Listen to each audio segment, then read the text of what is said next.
has the experience to be President of the United States. What exactly do you mean? This is a very important moment in the history of our country. Look, we've got the biggest surpluses in all of American history. Well, the key question that has to be answered in this election is, will we use that prosperity wisely in a way that benefits all of our people and doesn't go just to the few? Few Democrats in the Senate to support the Persian Gulf. Yeah, why haven't they done it in 7 years? Let me just follow up one quick question, that he's talking about policy differences only. I fully recognize I'm not of Washington. I'm from Texas.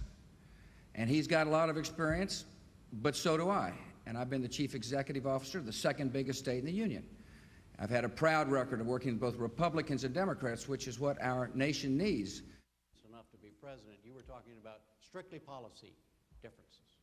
He would spend more money on tax cuts for the wealthiest 1% than all of the new spending that he proposes for education, health care, prescription drugs, and national defense all combined.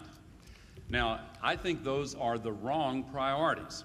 But we'll finish that. Can I make one other point? Wait a minute. They get 20. He talks about numbers. I'm beginning to think not only did he invent the internet, but he invented the calculator. It's fuzzy math. It's a scaring, trying to scare people in the voting booth. I believe in strict construction. On the Supreme Court question, should a voter... Voters should assume that I have no litmus test on that issue or any other issue.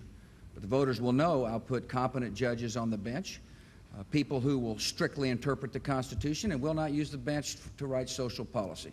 Should they expect from you? Both of us use similar language to reach an exactly opposite outcome.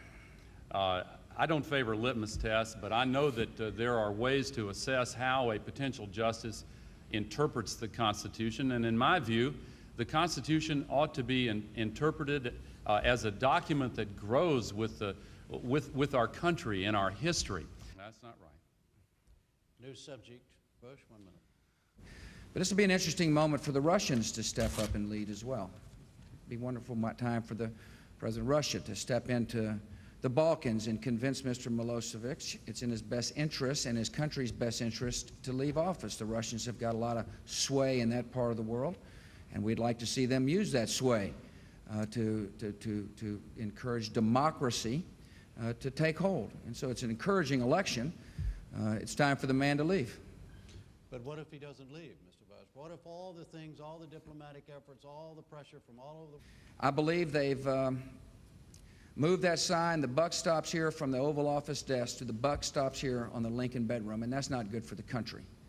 It's not right. We need to have a new look about how we conduct ourselves in office. There's a huge trust. I see it all the time when people come up to me and say, I don't want you to let me down again.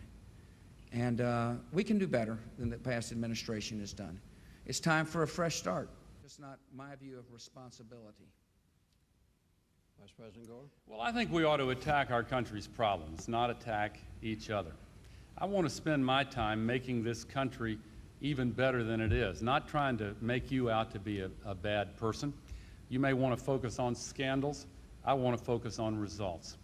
As I said a couple of months ago, I stand here as my own man, and I want you to see me for who I really am. Thank you, and good night.